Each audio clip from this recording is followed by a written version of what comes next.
Chers téléspectateurs, bienvenue à ce débat consacré au décryptage du discours du président du Conseil national de transition. La première session ordinaire 2023 du Conseil national de transition a pris fin le 30 juin 2023 au Palais de la Démocratie. La cérémonie officielle a été marquée par le discours de clôture du président du CNT, Dr Haroun Kabadi. Discours qui prend en compte plusieurs axes stratégiques de la vie de la nation et les bilans des activités réalisées au cours de cette première session. Pour décrypter ce discours, nous recevons sur ce plateau deux conseillers nationaux, à savoir Dr Néné Émir Torna, membre de la commission ODD. Bonjour docteur. Bonjour. Et Madame Zahra Djilo, première vice-présidente de la commission Affaires étrangères. Bonjour madame. Bonjour monsieur. Sans plus tarder, abordons le bilan des activités qui ont été réalisées au cours de cette session. 17 projets de loi ont été adoptés au cours de la première session ordinaire. 3 questions orales avec débat, une interpellation ont été adressées au ministre, tout en prenant en compte les journées d'information et les séminaires de formation. Quelle lecture peut-on faire du bilan dressé par le président du CNT? Je commence par la gauche, docteur Néné, vous avez la parole. Merci de l'opportunité que vous nous donnez pour décrypter ce magistral discours présenté par le très honorable docteur Haroun Kabadi, président du Conseil national de transition. C'est un discours comme de tradition à chaque ouverture ou clôture des sessions qu'il est prononcé devant la représentation nationale, un parterre de diplomates et aussi généralement la présence du Premier ministre ce jour qui s'est fait représenter. Le discours globalement est plutôt bien construit avec un ensemble de thématiques qui couvrent à peu près toute la période de la session parlementaire, sur tous les aspects, particulièrement sur cette période où des événements majeurs qui s'inscrivent dans l'histoire politique du Tchad, non pas seulement par rapport à la période de transition, mais aussi et surtout le fait qu'il y a eu l'événement majeur, celui de la nationalisation de nos actifs pétroliers. Donc vous imaginez un peu l'émotion qui nous étreignait à la fin de la session sur ce travail dans lequel on l'inscrit durablement dans l'histoire. Ok, Madame Zahra Djilo, quelle est votre lecture? Merci, merci à l'ONAMA d'initier ce genre de discussion ou bien de décryptage du discours de notre président, très honorable président Haroun Kabadi. C'est un discours, moi, à mon porte personnel, c'est un discours à mi-parcours de la transition. C'est un discours axé dans tous les plans stratégiques de notre pays, la gestion de notre pays. Et comme le docteur vient de dire, c'est une vie la vie de la nation qui a été discutée pendant ces périodes de temps. Et c'est un discours vraiment, nous avons beaucoup apprécié avec des thématiques, comme il vient de dire, différentes thématiques, que ce soit sur le plan politique, administratif, sécuritaire et diplomatique. Donc là, le président du CNT a détaillé du bout à bout, c'est-à-dire il avait fait du bout à bout de tous les travaux de la première session qui étaient achevés dans de bonnes conditions. Parmi les projets de loi adoptés, figure en bonne place le projet de constitution de la République du Tchad. Le processus a été long et a fait couler beaucoup d'encre et de salive. En tant que représentant du peuple, que peut-on retenir des séances qui se sont étalées sur 48 heures des travaux? La séance de 48 heures, généralement, peut-être, c'est pas dans la coutume, généralement dans les traditions du Parlement. Mais généralement, un Parlement, c'est une institution républicaine qui, en principe, elle est ouverte 24 heures sur 24. Elle n'est pas limitée dans le temps. C'est sûr que beaucoup de gens, peut-être, nouvellement, ont constaté qu'on travaille beaucoup plus qu'à l'accoutumée. Notamment en décembre dernier, on était resté 3 jours jusqu'à voter la loi de finances. Généralement, c'est naturel. Dans les parlements, les gens peuvent rester 7 jours d'affilée, partir boire un verre, revenir, continuer à débattre. Naturellement, c'est des habitudes que maintenant tout un chacun doit se mettre dans la tête. Nous sommes dans une phase de refondation.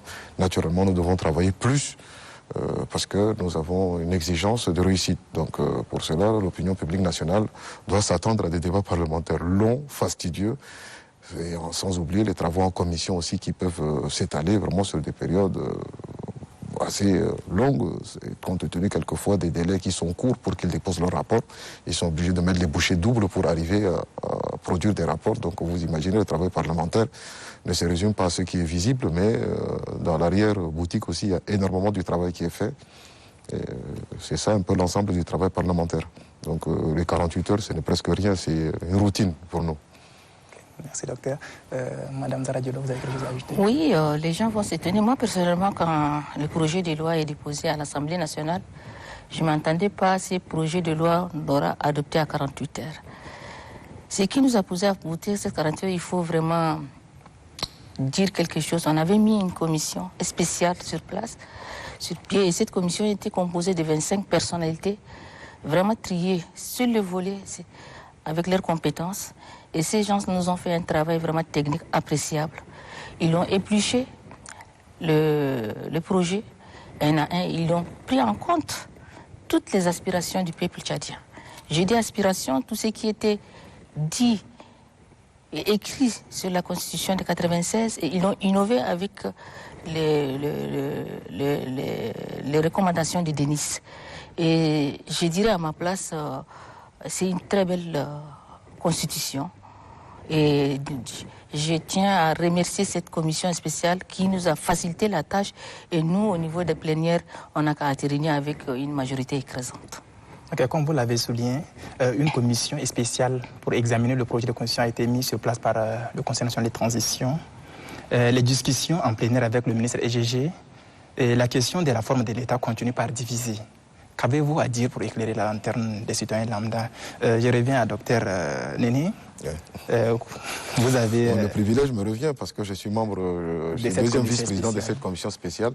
D'abord, il faut rappeler un peu le contexte. Une commission spéciale, elle répond au principe réglementaire du règlement intérieur du Conseil national de transition, son article 63 et 64 du règlement intérieur, qui peut décider la mise en place d'une commission, soit à la demande d'un cinquième des parlementaires, soit par la saisine directe du gouvernement qui exige, et elle est prééminente parce que la saisine, si le gouvernement exige que nous faisons examiner un de ces textes par une commission spéciale, c'est de droit, le gouvernement le peut, c'est l'alinéa 3, je crois, de l'article 63. Et un cinquième de parlementaires sollicite celle-ci, ou bien un président de commission peut aussi demander la mise en place de cette commission spéciale. Donc cette commission spéciale, comme tout à l'heure ma collègue Madame Dilo l'a souligné, je le file, vu qu'on n'est pas dans le cadre d'une assemblée nationale où il y a des différents groupes parlementaires, nous avons 12 groupes de sensibilité. Et ces groupes de sensibilité sont appelés à désigner leurs membres. Et ensuite, le président entérine la désignation de ses membres par un acte réglementaire, ça veut dire une décision. La mise en place de cette commission, elle est souveraine dans ses décisions. Elle peut être saisie un peu comme si on saisissait le bureau de l'Assemblée nationale, soit directement ou indirectement via le cabinet, de tout amendement ou tout projet ou toute proposition, mais dans le respect strict du cadre réglementaire. Ça veut dire que nous avons 5 jours francs pour recevoir toutes. Et c'est à nous de fixer plutôt le délai parce que ça doit coïncider avec la période où nous devons déposer notre rapport. Donc globalement, le travail qui a été fait a été abattu pendant cette période assez courte, a fait que nous avons vraiment pris tous ces aspects. Notamment, vous avez, Madame Dino tout à l'heure a souligné l'interpellation du ministre. Ça rentrait dans le canevas de travail que nous avons fait. La question naturellement sur la forme de l'État, tout ça, c'est pas qu'elle n'a pas été évacuée, elle a été soulevée parce qu'il faut dire que dans 12 groupes de sensibilité, ce n'est pas uniquement des gens qui tirent d'un côté ou d'un autre. Ce sont des gens de toutes les sensibilités qui voulaient aussi qu'on soumisse cette question, soit par voie d'amendement ou bien directement en nous interpellant dans la commission. La question a été tranchée parce que pourquoi il faut bien rappeler que la Constitution du 31 mars 1996 consacrait l'État unitaire décentralisé.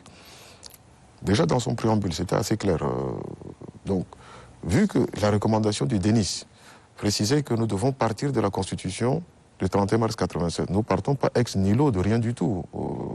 Le comité ad hoc qui a été mis en place sous l'égide du Premier ministre avait produit cet avant-projet de Constitution, des brillants personnalités, certains constitutionnalistes, et ils sont allés dans le respect strict de la feuille de route de la transition. Ils ont présenté cet avant-projet a été validé ensuite en Conseil des ministres, Et le Conseil des ministres, ensuite, le transmet au Conseil national de transition pour examen et adoption. Les 291 articles ont été passés au peigne fin. Croyez-moi, ça n'a pas été vraiment une sinecure pendant les jours où on a travaillé, jour et nuit, et même tard dans la nuit, on a continué à examiner les points, les amendements et tout ça. Donc c'est pour vous dire, c'est un travail fastidieux.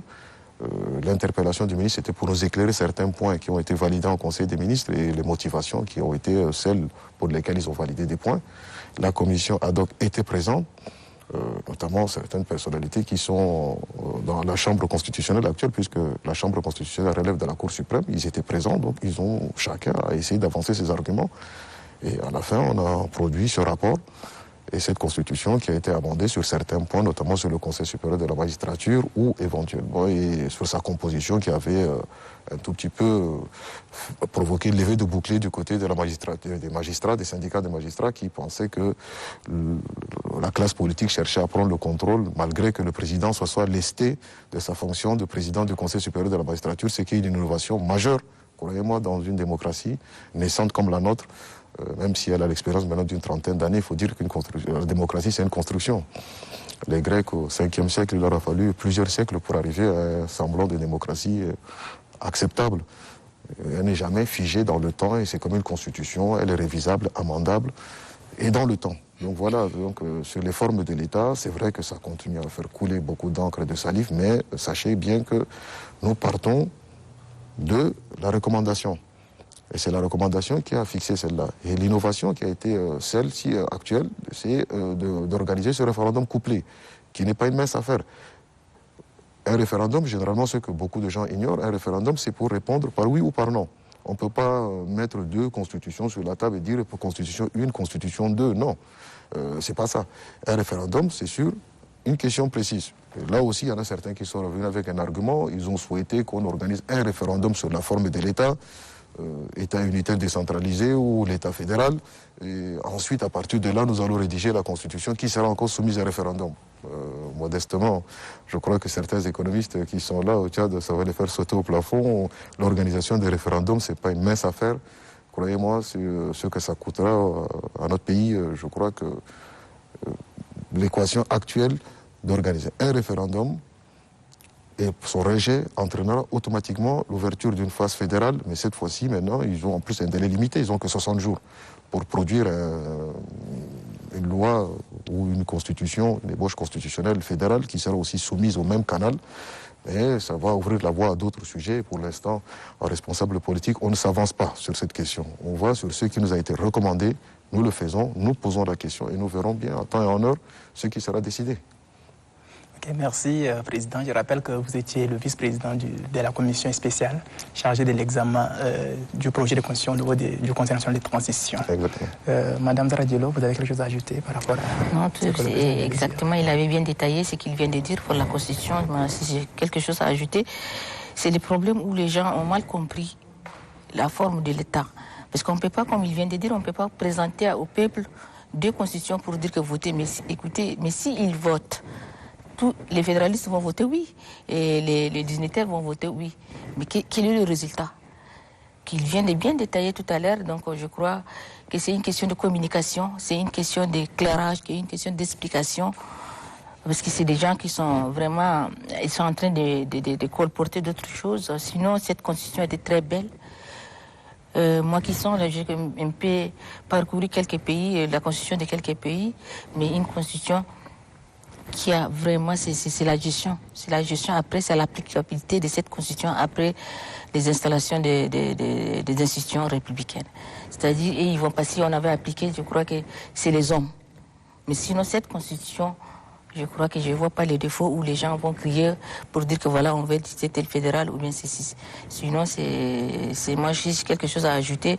Je demande seulement au gouvernement de vraiment de vulgariser jusqu'au fond du village, à toutes les langues possibles pour expliquer à cette population qui était encraniée par les hommes politiques et les réseaux sociaux pour dire ceci, cela. Je crois que c'est la communication et la vulgarisation qui est importante pour moi cette fois-ci avant d'aller au référendum. Ok, merci madame. Abordons un autre sujet.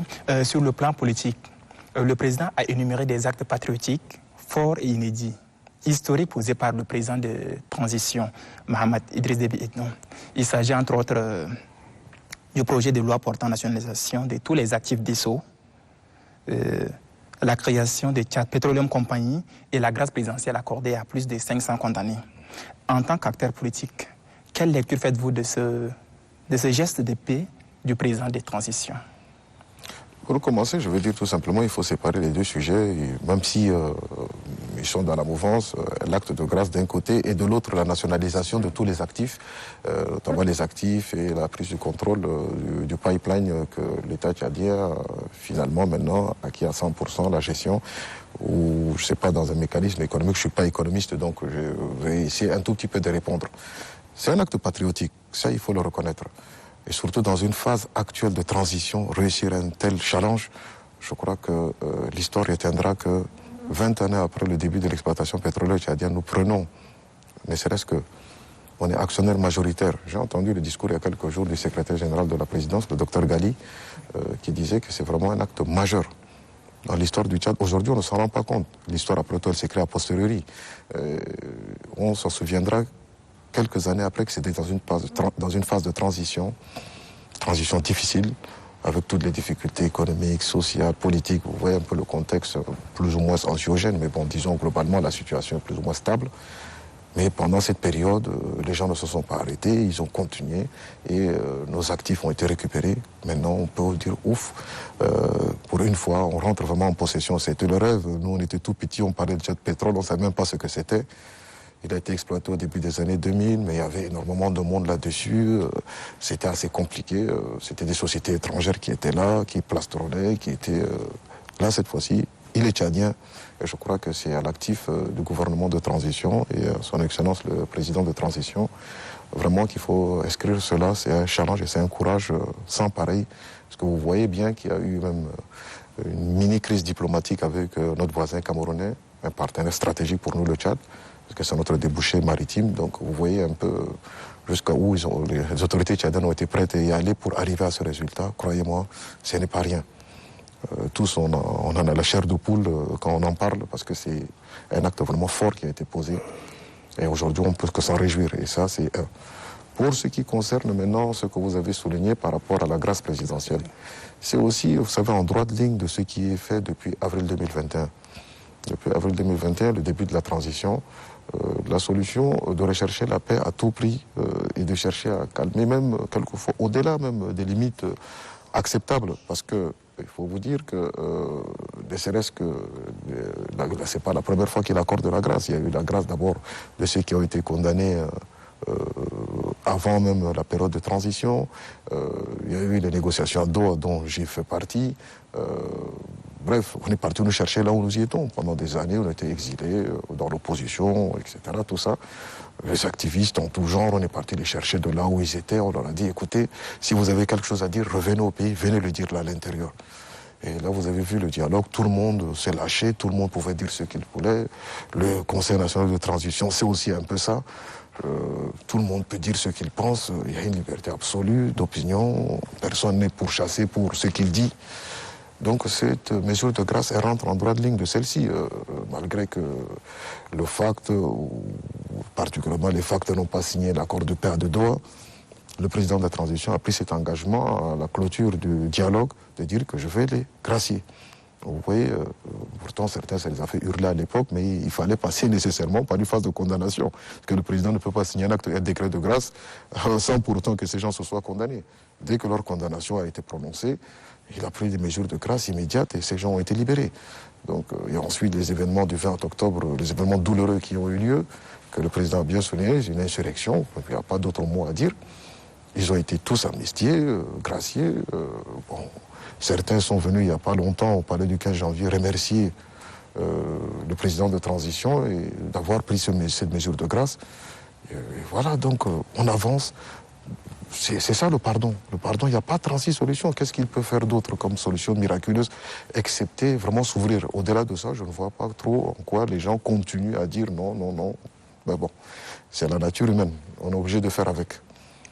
Okay, merci, docteur. Madame Sarah Lila. Oui, oui, si j'ai quelque chose à ajouter, comme vous venez de dire, c'est surtout pour la nationalisation Notre pétrole, c'était salué par tout le peuple tchadien, sans exception. Ceux qui hier criaient pour nous dire le pétrole n'appartient pas aux Tchadiens, tout ça, les gens adhéraient. Et ça, c'est un acte vraiment patriotique et un acte salutaire. Et ça va rester dans les annales du Tchad. Ça, c'est un de deux, comme le docteur vient de dire. La grâce, ça, c'est les prérogatives du chef de l'État. Et il a toujours fait. Et il a surpris beaucoup de gens parce qu'il est en train de nous surprendre tous les jours qu'on reste. Il a surpris. Parce qu'on dit qu'à cœur voyant, rien n'est impossible. Il est en train de vraiment tracer son chemin. Et il sait là où il est en train de partir. Quand les gens disent ah non, il ne veut pas livrer ceci, libérer cela. Regardez, aujourd'hui, je suis face à face avec Dr Néné. On était des farouches, moi je suis à l'ambassade, lui, ils sont des opposants. Il ne veut pas nous sentir. Aujourd'hui, on était encore plus soudés qu'avant. Et ça, c'est vraiment c'est positif. Et de deux, quand je dis ça, le président a tendu maintes fois sa main. Le Tchad, c'est quoi? 1 284 000 km², 1 million de terres arables. On a 25 millions de têtes de bétail. On a tout. Le sous-sol tchadien est très riche, si vous savez, aujourd'hui. C'est-à-dire, il faut chercher à innover et chercher. La guerre, qu'est-ce qu'on avait amené? Moi, je suis né sous la guerre. Je suis né sous la guerre, j'ai dit. La guerre ne reste que détruire. Parce que je me rappelais très bien les Soudanais qui sont à côté. Qu'est-ce qu'ils nous disaient avant? Ah, l'admin, chiffre, c'est-à-dire on est des bêtes et on est en train de s'entretuer. Regardez les Centrafricains, qu'est-ce qu'ils nous ont traités entre-temps, en 79, en 80, 81, 83. La guerre n'a pas de solution. Et ce que le président vient de gracier, vraiment ça c'est salueux, nous saluons. Et nous demandons même à ceux qui hésitent, j'ai dit à ceux qui hésitent jusqu'à présent, qui rentrent au bercail. Le Tchad appartient à tous les Tchadiens, chacun a son droit. Le pouvoir, c'est Dieu qui donne. Sur le plan économique, Dr Aaron Kabadi a déploré la pénurie des gaz butane que les Tchadiens ont vécu. Quel commentaire faites-vous sur ces phénomènes? Vous savez, merci. Le président de l'Assemblée a tracé récemment, il a fait même des recommandations sur ces sujets. Vous savez, nous les Tchadiens, on est habitués à l'énergie, il faut utiliser le bois et autres, les gaz, parce que les gens, il y a certains sont jusqu'à présent sont méfiants, parce que le risque. Et ça aussi, il faut que le gouvernement prenne des mesures adéquates pour remédier à ces solutions. Et aussi, il faut diversifier l'énergie, parce qu'il faut en diversifier l'énergie, parce que les gens vont utiliser aujourd'hui, quand je viens d'arriver du Maroc, toute une ville était alimentée par l'énergie solaire. Et ça, c'est vraiment... Et nous, c'est pas le soleil qui nous manque quand même au Tchad. Et je crois qu'avec l'interpellation du ministre, ça ne va pas répéter. Ils vont prendre des dispositions pour le stockage de sécurité pour au minimum 3 mois quand même pour ne pas avoir... Et autre chose, parce que la ville de N'Djamena a grandi. Vous voyez, dans une maison, aujourd'hui par exemple, je prends chez moi, peut-être on est 18 personnes, on est en train de vivre. Dans les 18 personnes, on a 8 véhicules. Vous voyez un peu? Et ne comptons pas les motocyclistes et autres. Voilà, et on n'a qu'une seule raffinerie, attention, parce que cette raffinerie, ce qu'ils produisent, la demande est devenue plus que... Vous voyez un peu. Donc je crois qu'ils vont prendre des dispositions, ils vont nous écouter, et le gouvernement était présent à la clôture, le Premier ministre, son représentant était là, ils vont prendre en compte, et aussi, je crois que de leur côté, ils vont décortiquer ce discours de clôture du président de l'Assemblée pour en faire usage. Okay, abordant sur le même sujet, le président du CNT est revenu sur les inondations qu'ont connues les villes du Tchad, en général et plus particulièrement la ville de N'Djamena. Il exhorte le gouvernement à prendre des dispositions nécessaires pour que les mêmes scènes désolantes et affligeantes ne se reproduisent. Entre le gouvernement, la mairie et la population, à qui incombe la responsabilité de mieux lutter contre les inondations? Notre rôle de parlementaire, au-delà même de la commission chargée de veiller sur les politiques publiques ou bien de donner un avis sur les politiques publiques, ce n'est pas de chercher qui est coupable de ceci ou de celle-là. Nous émettons des recommandations, nous tirons des constats, nous interpellons, nous posons des questions. Parce que si on va commencer à chercher des coupables, ce ne serait peut-être pas de bonne loi d'un point de vue politique. Et surtout, dans un environnement comme le nôtre, ce serait facile. On va sur les réseaux sociaux, on va aller à Roux sur la mairie ou haro sur le gouvernement. Non, je crois que la meilleure façon de procéder, c'est d'essayer de comprendre pourquoi, depuis quelques années, les inondations, bon, d'abord la pluie, c'est quelque chose de naturel. L'augmentation des précipitations provoque tous ces inondations, ces problématiques qui sont là. Et il faut dire que dans le monde entier, le réchauffement climatique aussi est l'une des conséquences directes de ces inondations. On a vu d'autres pays, plus ou moins européens, qui sont plus ou moins très développés avec des problèmes d'inondation. Ça arrive. On était en Europe avec Madame Dilo, on sait très bien que là-bas même, il nous est arrivé de le retrouver avec 1 mètre d'eau sous les pieds.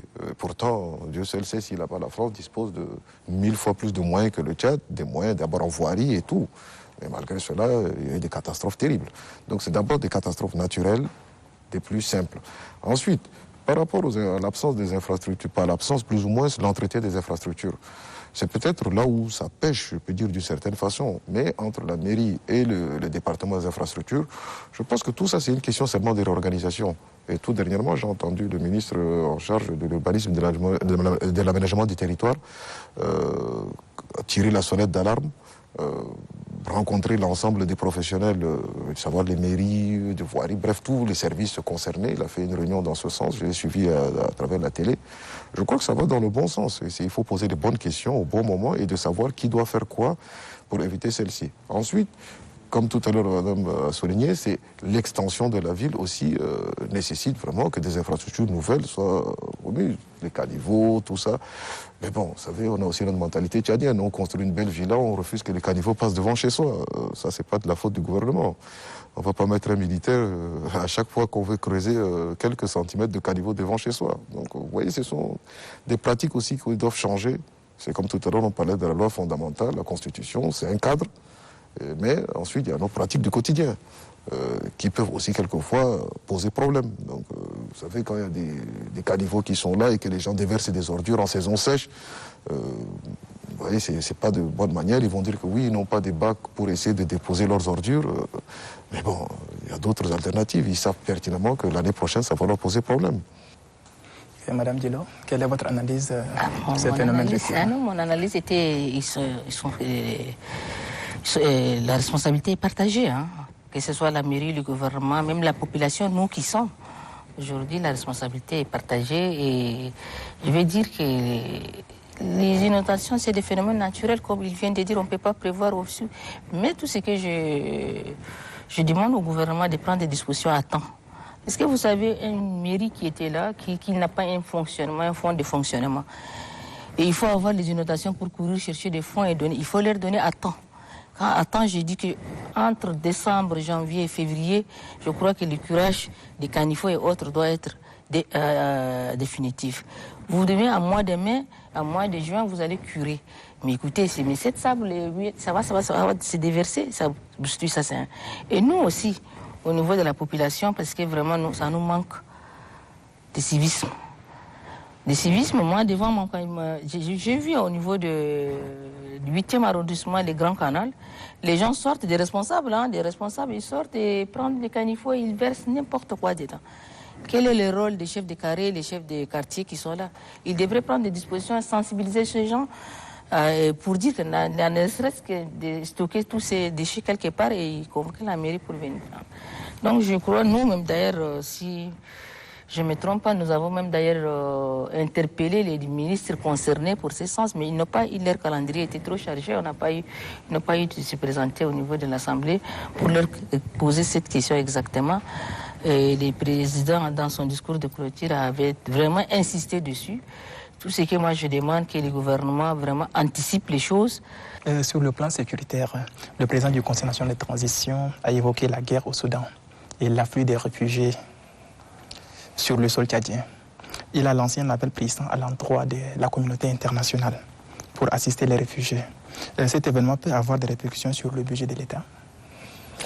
Oui, effectivement, ça ne peut avoir que des conséquences sur le budget de l'État. Déjà, nous avons un budget difficilement à l'équilibre, pas à l'équilibre, avec...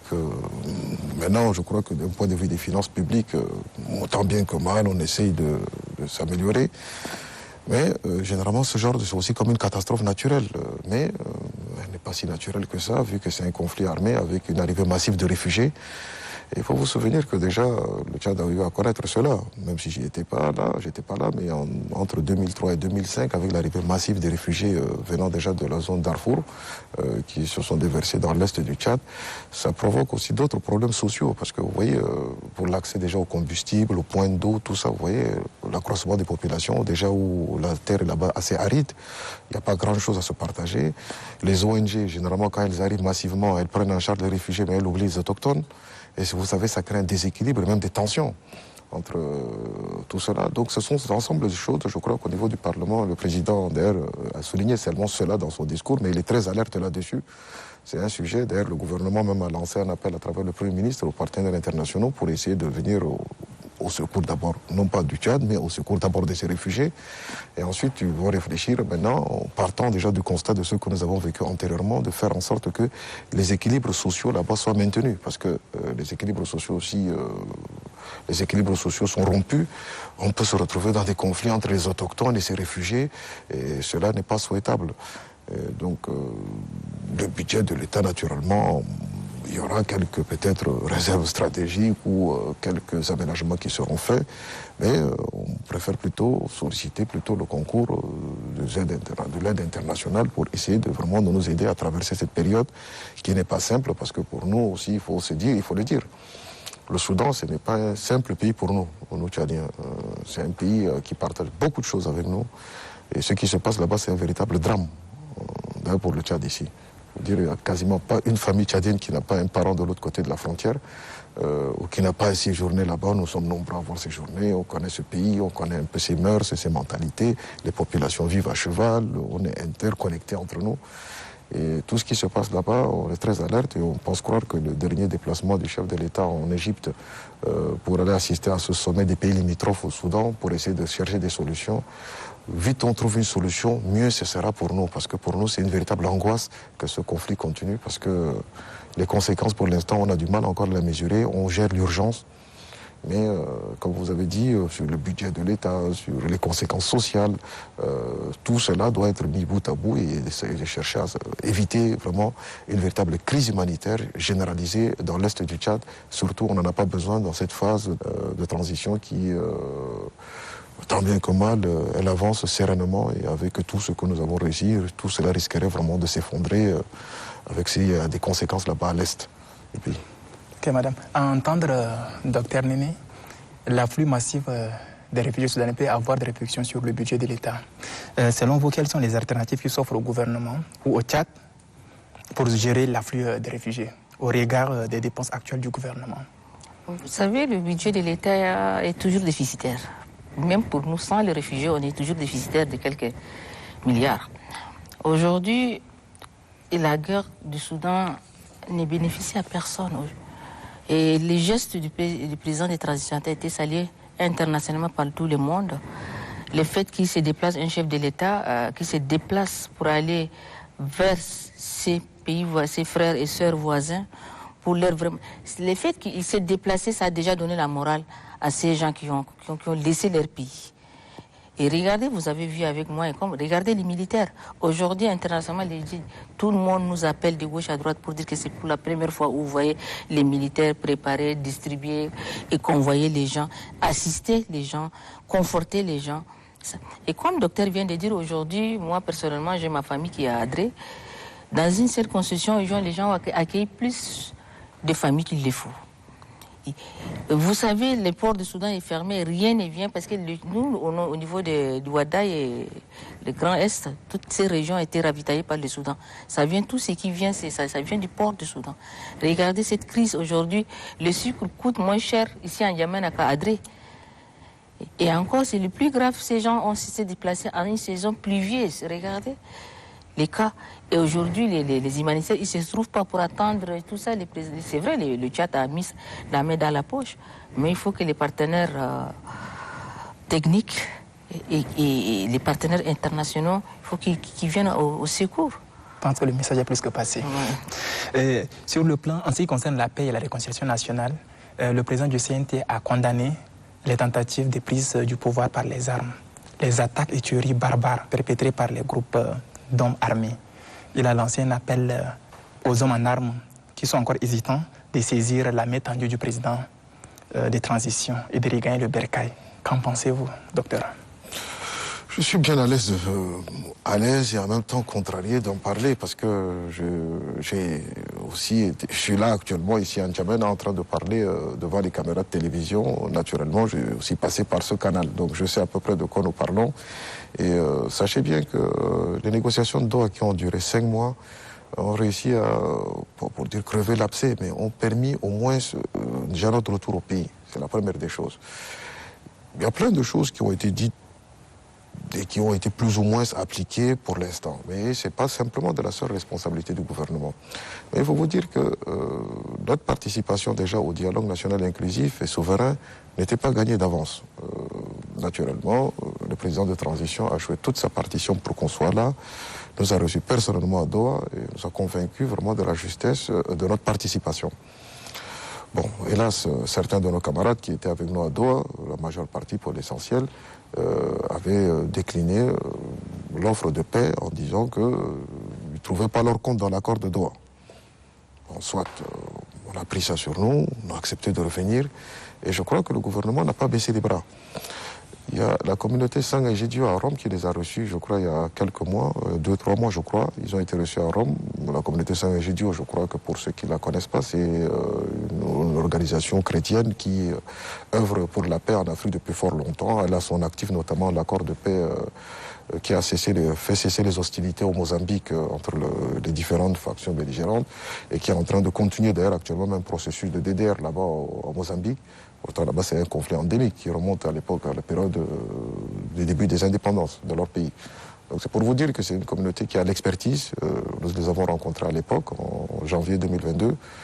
Nous avons reçu à Rome, on a longuement discuté avec elle et je crois que le gouvernement, s'il s'est encore retourné vers cette communauté, à travers, on fait moins de bruit là-dessus, mais il faut dire qu'au niveau du ministère de la Réconciliation nationale et les différents conseils de réconciliation, que ce soit de la présidence de la République ou de la primature, ils sont sur le dossier et essaient toujours de chercher inlassablement de trouver des solutions de paix négociées pour éviter que ce cycle de violence continue. Sur le domaine des NTIC, nouvelles technologies de l'information et de la communication, le président du Conseil national de transition a relevé la finalisation du volet communication digitale du CNT. Dr Laurent Kabadi a mis aussi un accent particulier sur le renforcement des capacités des conseillers nationaux, sur l'utilisation des tablettes qui ont été mises à votre disposition. Comment appréciez-vous cette avancée?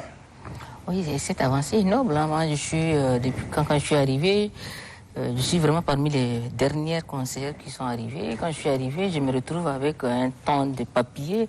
J'appelle pour leur dire, écoutez, envoyez-moi dans mon mail ou bien ceci. Ils disent, non, on ne peut pas vous envoyer dans les mails et tout ça. Et quand des tablettes et autres, il y a eu des formations pour certains.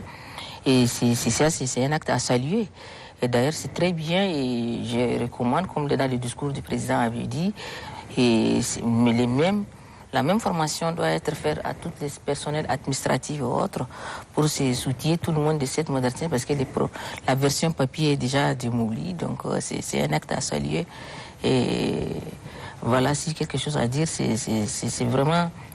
Moi, personnellement, j'ai beaucoup apprécié cette formation et cette idée de travailler dans l'INTIC. Le digital. Docteur, vous avez un mot à ajouter? Oui, naturellement. Vous savez, les nouvelles technologies d'information et de communication, d'abord, ce sont des recommandations internationales où maintenant, on rentre dans une phase de dématérialisation et de l'initiation aux nouvelles technologies, à savoir l'usage des éléments numériques pour éviter, vous savez, c'est dans les grands, vastes mouvements d'ensemble planétaires sur les mesures de préservation de l'environnement.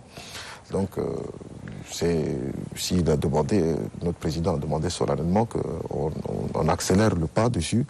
Au niveau du Conseil national de transition, nous avons presque plus ou moins accéléré le pas. Aujourd'hui, on a les rapports sur nos tablettes, on vote électroniquement, c'est plus des bulletins. Donc, vous voyez, c'est un mouvement assez timide. Moi, je me rappelle, c'est déjà depuis la fin des années 90, il y avait le grand salon sur les nouvelles technologies d'information, déjà que le Tchad avait lancé le processus pour qu'on puisse rentrer dans l'ère numérique. C'est vrai qu'on a du retard, mais ce n'est pas seulement au Tchad, c'est un peu partout dans le monde. Les gens, ils vous disent quelquefois, envoyez-nous les trucs scannés, mais ils vous demandent après un dossier physique. Donc c'est pour vous dire quelquefois, il y a quelques retards à l'allumage, mais à notre niveau, on essaie de faire pour le mieux. Et je crois que s'il a demandé, effectivement, d'abord au Conseil national de transition, il y a eu même, je crois, 2 sessions de formation là-dessus qui ont été sollicitées. Des experts sont venus apprendre à ceux qui en avaient besoin vraiment comment on peut obtenir des documents, comment conditionner, confectionner des documents. Et moi, je pense que là, de moins en moins, on va utiliser maintenant du papier. Ça ferait une belle économie pour autre chose, pour faire autre chose. Merci, docteur. En diplomatie, la vitalité de la diplomatie tchadienne a été également relevée par le président du Conseil national de transition. Selon lui, cela est visible à travers la participation des hautes autorités de transition dans les différents sommets et le renforcement des relations bilatérales avec les Émirats arabes unis. Cela est-il suffisant, selon vous? La vitalité de notre diplomatie, la diplomatie Je rappelle qu'avant d'être conseillère, vous étiez aussi diplomate. Oui, elle est visible. Cette vitalité est visible, et elle est dynamique, elle est réactive. J'ai dit les termes, je ne veux pas, parce que ces derniers temps, si vous remarquez, les présidents de transition à travers même pas les continents africains, même en dehors des continents africains, il est en train de montrer la visibilité de notre pays et la réalité du Tchad. Donc ça, c'est à saluer. Et pas, c'est-à-dire que si vous voulez sincèrement dire, c'est pas les Émirats arabes unis, mais le Tchad était aujourd'hui devenu un pays stable, disons. C'était le cœur de l'Afrique. Le cœur d'Afrique, aujourd'hui, si vous observez un peu tout autour de nous, tous les pays qui nous entourent sont des pays qui sont instables. Quand je dis aujourd'hui, regardez la Libye, le Soudan, la Centrafrique, à l'ouest, le Niger, le Nigeria avec Boko Haram et autres. Aujourd'hui, avec tous ces problèmes, et on est resté vraiment constant, c'est une diplomatie agissante. Et ça, vraiment, je m'en doute pas. Et je suis vraiment fière de le dire que je suis tchadienne. Et je crois que c'est cette même élan qu'ils vont, avec les ministres des Affaires étrangères, avec les présidents de transition, cette, comment on appelle, flambeau de la diplomatie tchadienne va jaillir. Hormis votre casquette ou votre chapeau de conseillère national, oui. Qu'est-ce que vous avez à proposer? Vous avez une proposition à faire pour rendre cette diplomatie plus dynamique? Non, elle est plus dynamique. Elle est dynamique. Tout ce que je suis pour être plus dynamique, vous savez, nous, les soucis, c'est pour être dynamique et visible, il faut que le gouvernement paye les contributions statutaires. Parce que notre défaut, nous, au Tchad, c'est vraiment ces contributions statutaires qui nous stagnent. Parfois, on n'arrive pas à voter certains documents qui sont très importants. Donc, il faut payer les contributions statutaires, surtout pour le Tchad. Quand je dis statutaire, les organismes internationaux, vraiment, ils vivent de ça. De cette contribution des pays, ils vivent de ces contributions. Ça, c'est un, de deux. Et il faut donner vraiment, il faut donner des moyens conséquents aux chancelleries. Vous voyez, les chancelleries, l'image du pays dans les pays hôtes. Et si les chancelleries ont des moyens conséquents à leur disposition, je crois que la diplomatie soit encore plus visible que ça. La diplomatie parlementaire n'a pas été perdue de vue par le PCNT. Le CNT a, au cours de cette première session, pris part à plusieurs rencontres interparlementaires, sanctionnées par l'élection du conseiller national, Dr Jacques Lawinga-Maï, au bureau de l'UIP, de l'Union interparlementaire. En tant que conseiller national, comment trouvez-vous ce qui se fait dans le domaine de la diplomatie parlementaire? La diplomatie parlementaire s'inscrit un peu en droite ligne de la diplomatie ou du caractère proactif de la diplomatie gouvernementale qui est entamée depuis plusieurs années. Parce que maintenant, je crois que ça fait depuis à peu près 10-15 ans, nous avons une dynamique diplomatique assez conséquente. Nous avons été membres du Conseil de sécurité de l'ONU. Pour la première fois, on a été candidat dans différentes institutions internationales. On a actuellement le président de la Commission de l'Union africaine qui est tchadien. Donc, croyez-moi, ce n'est pas rien en matière de diplomatie proactive. Et c'est le soir, j'ai plutôt apprécié ce que ma collègue, la conseillère Madame Dilo, a dit sur peut-être quelques manquements qui sont sur les contributions statutaires, sur la remise à plat, les financements qui peuvent faire fonctionner nos chancelleries à l'étranger, parce que c'est vrai qu'on regarde un tout petit peu nos ambassades à l'étranger, quelquefois c'est un peu gênant. On dit, voilà, si la diplomatie proactive ici à l'intérieur, il va falloir aussi donner à la vitrine extérieure ces lettres de noblesse. Faites un tour ici, regardez les ambassades des grands pays connus. Elles ont des moyens conséquents. Leurs diplomates sont plus ou moins... parce que chaque diplomate est un porte-étendard ou un porte-drapeau de son pays à l'étranger. Donc la misère quelquefois de certaines ambassades est un peu gênante, mais je pense que c'est peut-être ça qu'il va falloir essayer aussi de revoir, le caractère proactif de notre diplomatie. Nous sommes un pays aujourd'hui devenu stabilité dans un ensemble, dans un océan de problèmes. Nous sommes sollicités de toutes parts. Il va falloir aussi mettre à contribution le reste, et je crois que pour cela, je n'ai pas l'expertise à proprement parler pour les affaires étrangères, mais je laisse le soin aux diplomates mieux indiqués, en plus qu'elle est vice-présidente de la Commission des affaires étrangères, d'émettre des recommandations au gouvernement sur ce qu'il faut faire, parce qu'elle les a vécues personnellement, les difficultés qui sont inhérentes au fonctionnement de nos chancelleries à l'étranger. À la fin de son discours, le président vous a souhaité bonnes vacances. Et vous l'êtes maintenant. C'est quoi les vacances parlementaires pour vous? Vous savez, quand les gens disent que vous êtes par les vacances, c'est des vacances de plénière. Pas proprement dire que vacances, allez-y dormir à la maison ou bien faire ceci. Aujourd'hui, au moment où je vous parle, chaque matin, moi je suis dans mon bureau et ça dépend, ça c'est un.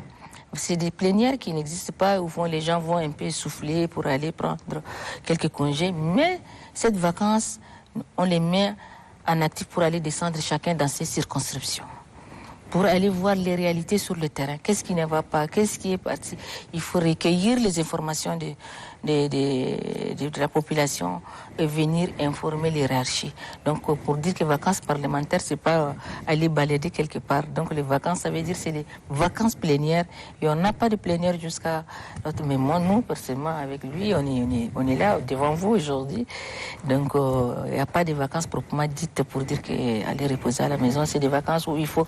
Et nous, d'ailleurs, on avait profité de cette occasion, je dirais, pas la semaine passée, aux collègues d'aller vulgariser à temps pour expliquer à la population qu'est-ce qui ne va pas, qu'est-ce qui se passe, tout ce qui les gens sont maintenant jusqu'au petit villageois, vous allez voir, il est en train d'écouter ce que les vocaux, les réseaux sociaux, et il les prend à 100%. Et c'est ça qui est en train d'introduire. Il faut aller sensibiliser ces gens, parler les réalités du pays, qu'est-ce qui ne va pas, qu'est-ce qui se passe, et recueillir leurs doléances. Récemment, le chef de l'État a fait une tournée dans pas moins de quelques provinces. Et allez-y sur le champ, sur ces promesses, qu'est-ce qui est tenu, qu'est-ce qui s'est passé, tout ça. C'est ça notre rôle. Notre rôle, c'est pas d'aller dormir à la maison ou bien aller en vacances quelque part. Merci. Ok, merci madame. Docteur, vous avez quelque chose à ajouter? Oui, tout naturellement, elle a énuméré à peu près ce que c'est les vacances parlementaires, parce que c'est vrai que le mot vacances... Pendant ce temps mort, quelles sont les tâches ou les missions? On considère que le temps mort, c'est un temps, du temps libre ou de laquelle on va vaquer à des occupations privées. Non, les vacances parlementaires, en réalité, c'est simplement une période de l'année qui nous permet d'aller directement au cœur des problèmes, recueillir un ensemble de données, d'informations, tout ça pour les remonter ensuite dans le cadre de nos sessions ordinaires auxquelles on va convoquer, on va interpeller des ministres sur tel et tel sujet. Donc c'est pour une connaissance approfondie des problèmes au lieu que de rester là en N'Djamena et recueillir uniquement des informations données par tierces.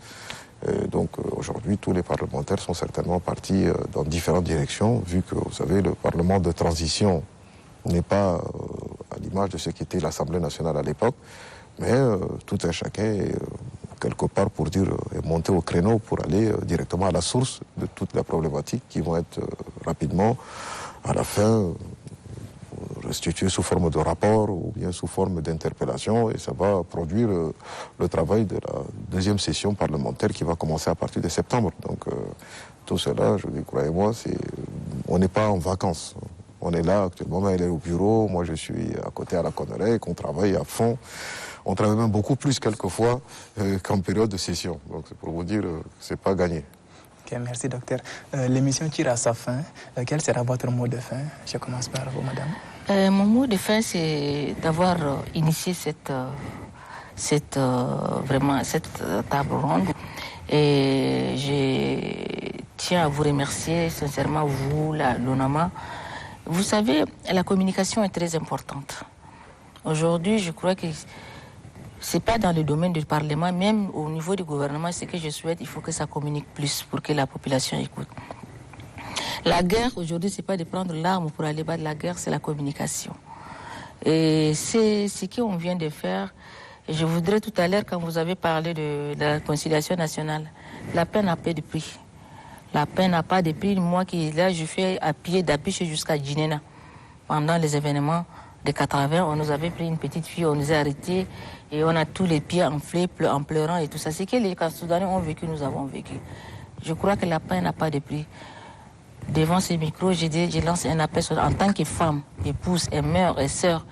Parce que dans cette guerre, moi, j'ai perdu beaucoup de ma famille. Cette guerre fratricide qui avait déchiré ces pays, j'ai perdu beaucoup de les miens, même dans ma chair propre. Donc, je tiens à dire à mes frères qui sont en armes à l'extérieur du pays, d'accord, saisir la main tendue du président de la République et le discours du président de la transition, le président Haroun Kabadi, de rentrer au Bercail. Et je dirais encore une fois plus au ministère de la Réconciliation d'intensifier ces rencontres et dire à ses frères de rentrer au Bercail. Leur place est ici au Tchad. Hein. Là où ils sont là, ce n'est pas des gaietés de cœur qui sont là. Aujourd'hui, tu restes dans un pays où chaque matin, il faut aller chercher quelque chose ou bien on te donne quelque chose. Mais écoutez, qu'ils viennent au pays, qu'ils viennent dire tout ce qu'ils veulent faire, c'est pour ces pays. Le pays a besoin de ses enfants. On n'est pas nombreux, on est 17 millions, s'il vous plaît. Nous, les femmes, on est fatiguées de pleurer, de crier, de ceci. La guerre n'a pas de prix. La paix n'a pas de prix, s'il vous plaît. Donc, j'ai saisi cette occasion pour dire une fois de plus merci au président de continuer dans cet élan. Docteur Néné Émir Torno, votre mot de fin. Le mot de la fin, c'est, je vais un peu en droit de ligne, comme le discours du président l'a souligné, c'est vraiment axer ce pays, vraiment créer les conditions de la paix sont plus ou moins nécessaires. Le président de transition, le général Matidri Déby Itno, fait le nécessaire pour que la paix revienne dans ce pays. Il fait tout ce qu'il a été possible depuis quasiment son accession à la magistrature suprême dans le cadre de cette phase de transition, phase 1, phase 2. Il a axé sa diplomatie, sa politique intérieure, tout ça c'est en direction de la paix. Et ça c'est un constat réel, la preuve c'est qu'on est là, personne ne nous a dit pourquoi, de comment, c'est la preuve. Donc tout un Tchadien doit comprendre que dans la période de transition telle qu'elle, il ne faut pas attendre que la paix vous tombe du ciel, mais c'est de saisir les opportunités de paix qui vous sont présentées, non pas en vaincu, mais de faire la paix des braves. La paix des braves. Personne n'est vaincu, parce que la guerre, il n'y a jamais de gagnant. Il n'y a que des perdants dans une guerre. Donc, comme la grande sœur tout à l'heure l'a souligné, c'est que beaucoup de gens sont morts, hélas pour dire, on va dire presque pour rien. Est-ce qu'on a le droit de mourir pour ses idées? Peut-être, mais fallait-il peut-être mourir pour des idées beaucoup plus nobles que celles qui sont seulement censées plus ou moins améliorer votre ordinaire. Votre ordinaire, vous pouvez l'améliorer autrement. Donc globalement, je suis en droite ligne de celle-ci et je souhaite que la paix revienne dans ce pays, que tout un chacun saisisse cette opportunité de cette période de transition qui reste ouverte. L'accord de Doha reste ouvert. On a stipulé cela dans l'accord. Tout le monde peut encore le signer. L'accord de Doha, c'est une première. On a obtenu vraiment qu'il soit ouvert, que tout le monde peut dire je me mets en droit de l'accord de Doha et en marge, ils lui feront signer, il rentrera. Il viendra s'associer à l'élan de transition. Et merci à vous. Merci, docteur. Chers téléspectateurs, nous voici arrivés au terme de ce débat. Je vous rappelle qu'on vient de décrypter le discours de clôture de la première session ordinaire 2023 du Conseil national de transition prononcé par Dr Harouna Kabadi. Ce discours bilan est aussi un plaidoyer pour l'amélioration de la condition de vie des populations et un appel à la paix. Merci à vous, invités et chers téléspectateurs, de nous avoir suivis. Restez de nôtres, car le programme continue toujours sur votre chaîne nationale.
revoir.